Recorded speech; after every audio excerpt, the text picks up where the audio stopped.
How to fix Messenger has stopped problem. To fix this issue, first of all, open your App Store and on then searching bar, search for Messenger. Now, have a look if there is any update or not. If you see any update button, then simply hit on that and then update your application.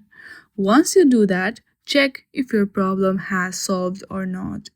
If your problem is still not solved, then go through your settings, hit on General. From here, go through the iPhone storage and then search for Messenger.